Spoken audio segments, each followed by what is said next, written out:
Vamos começar abordando a história da cannabis no mundo.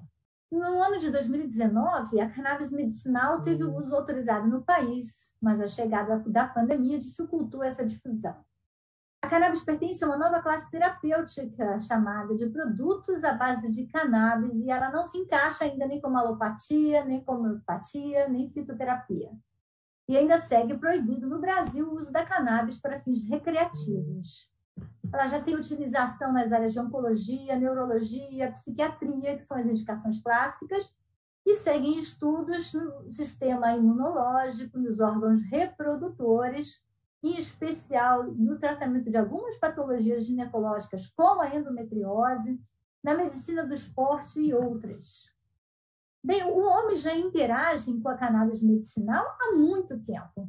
Existem evidências que desde o período neolítico, ou seja, na época do homem de Neandertal, já existia interação com essa planta.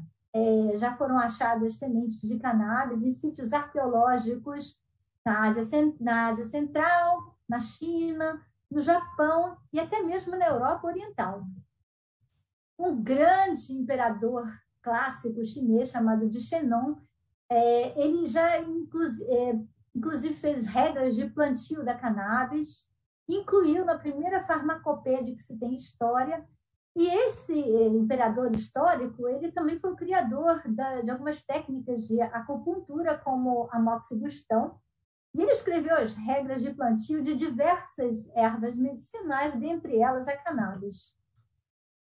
Recentemente, uma tumba encontrada quando se fazia escavação de um trem que ligava Amsterdã ao norte do país, uma tumba que tinha um homem que havia morrido ainda jovem e ao lado dele foi encontrado um frasco contendo sementes de pólen de cannabis e de uma outra planta, que é essa que vocês veem aí na fotografia, que se chama de filipêndula.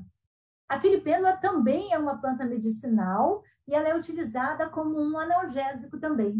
Esse homem pertencia a um povo chamado de povo Beaker, que encontrou-se espalhado por toda a Europa. E essa tumba tinha aproximadamente 4.200 anos. Ou seja, 4.200 anos atrás, já se utilizava a cannabis como analgésico. Esse outro achado dessa múmia que foi encontrada do degelo do permafrost na Rússia chama-se Dama do Gelo. Parecia tratar-se de uma pessoa da realeza e essa múmia tem mais de 2.000 anos. Ela tinha tatuagens especiais e ao lado dessa múmia foi encontrado um pote contendo também cannabis. Os estudos de ressonância magnética dela mostraram que ela provavelmente tinha um câncer de mama com metástases ósseas. Então, acredita-se que ela já estava utilizando a cannabis para tratamento das dores dos implantes da metástase óssea. Mas o primeiro registro histórico da cannabis medicinal foi no ano 2700 a.C., no livro chinês muito famoso do autor Peng Cao, que foi considerada a primeira farmacopeia da história. A planta ela é descrita para o uso para dores articulares, gota e malária. Depois nós temos uma outra referência da cannabis no livro de matéria médica, escrito no ano 70 depois de Cristo pelo grego Pedânio Dioscórides, que é considerado o fundador da farmacopeia moderna.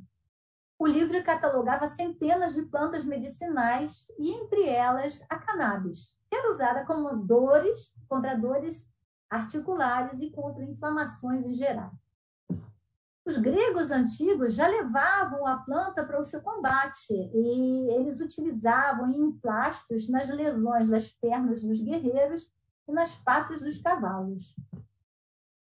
Os famosos papiros de Ébers egípcios, que foram datados do ano 200 depois de Cristo, eles já mostravam que os egípcios usavam a cannabis tanto na forma tópica para o tratamento da dor, como também por via oral como um anestésico.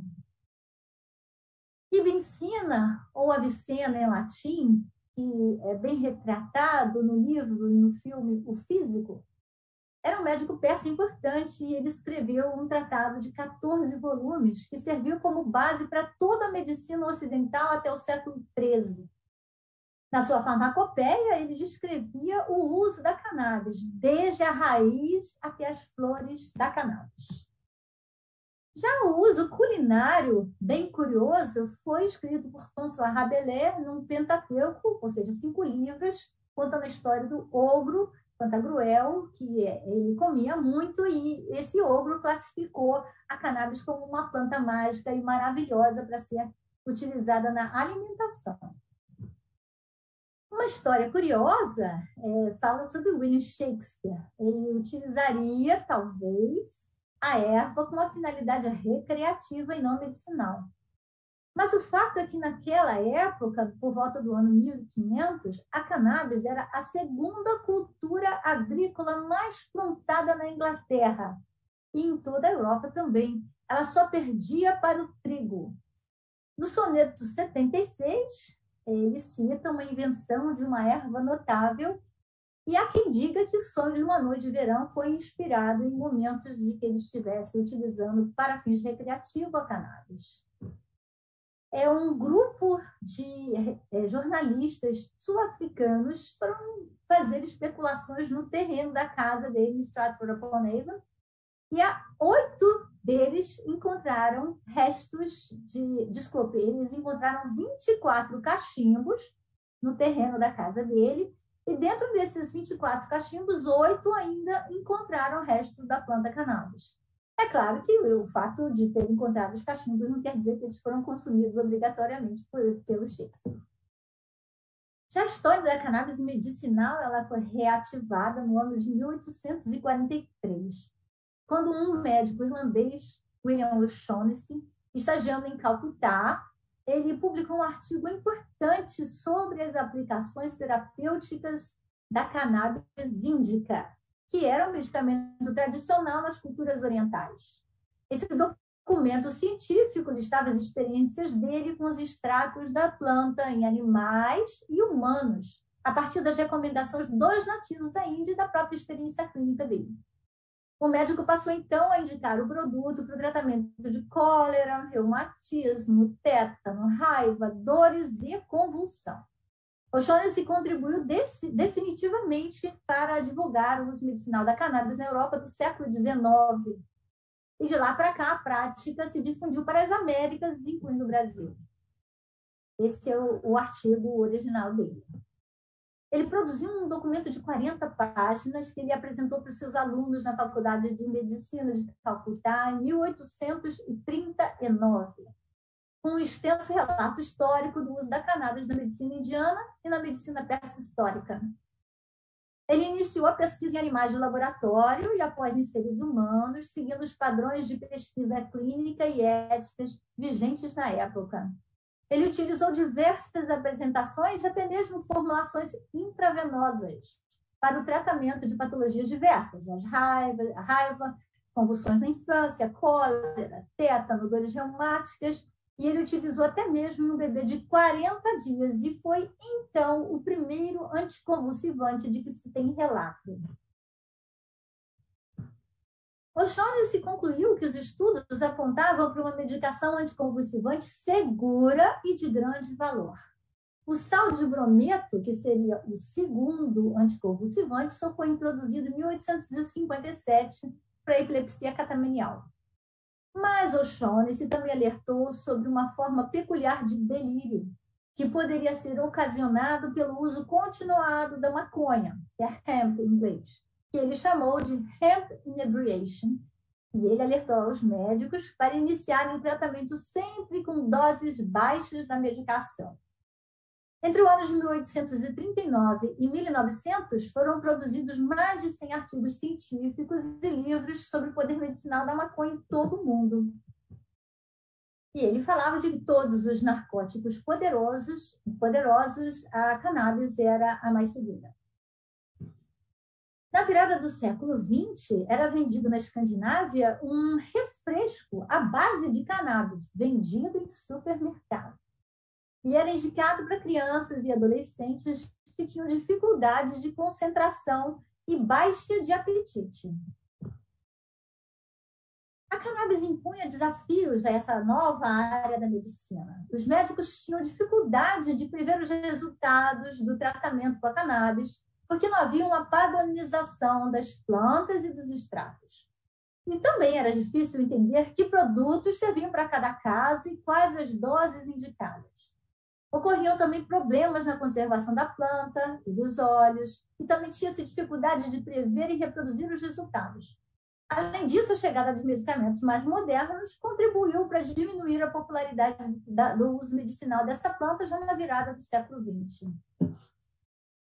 No ano de 1930, foi liberado um filme nos Estados Unidos chamado de Reefer's Madness, em que mostravam jovens americanos consumindo para uso recreativo a cannabis, e essa cannabis era entregue a eles através dos empregados mexicanos, e foi mais ou menos na época da Revolução Mexicana, e isso começou a ter um estranhamento entre a população americana e mexicana, e a cannabis começou a ser mal vista, porque ela era produzida no México, que é da onde vem a origem do nome marihuana. Em 1937, o presidente Roosevelt implementou o Marijuana Tax Act de 1937, que foi a primeira lei nacional dos Estados Unidos que proibiu a posse da cannabis através da taxação de um imposto que, na época, era impagável sobre a droga. Ou seja, você até poderia portar a droga, mas se você fosse pego, eram $2.000 de multa, o que hoje já é muito dinheiro, naquela época, muito mais ainda.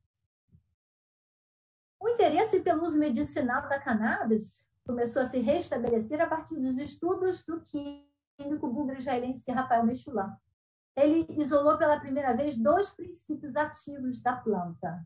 Em 1963, ele descobriu e isolou o canabidiol, que nós chamamos de CBD, para abreviar. No ano seguinte, em 1964, ele isolou o tetrahidrocannabinol, conhecido como THC, ou delta-9-THC. E ele identificou o THC como responsável pelos efeitos intoxicantes da planta. Surgiu, então, uma nova classe de substâncias, a dos canabinoides. A descoberta do mecanismo de ação dos canabinoides e de um sistema até então que não se conhecia de comunicação entre os neurônios do nosso corpo gerou uma intensa onda de pesquisas sobre a cannabis e seu potencial terapêutico. No final do século XX, 2 produtos à base de canabinoides sintéticos isolados, o marinol e o dronabinol, foram aprovados para o tratamento de náuseas e vômitos em pacientes com câncer e para o aumento do apetite em pacientes com AIDS e doenças terminais. O avanço das pesquisas também fortaleceu grupos de pacientes que militaram para poder cultivar a planta e produzir o seu próprio remédio. Em 1995, um plebiscito da Califórnia aprovou a chamada Lei da Compaixão, que deu origem à primeira regulamentação para a cannabis medicinal em décadas. Em 2001, essa pressão de pacientes faria mais 2 países criarem regulamentações próprias para a organização e produção e o uso de cannabis com fins medicinais, o Canadá e a Holanda. Uma nova onda de interesse mundial da cannabis aconteceu no ano de 2013.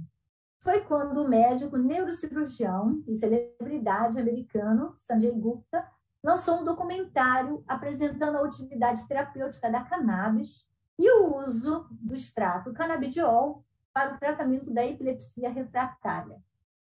Porque o cannabis medicinal não causava o barato que é atribuído ao uso recreativo, o uso do canabidiol medicinal passou a ser aceito em diversos países ao redor do mundo, apesar da reprovação moral que ainda recai sobre a planta.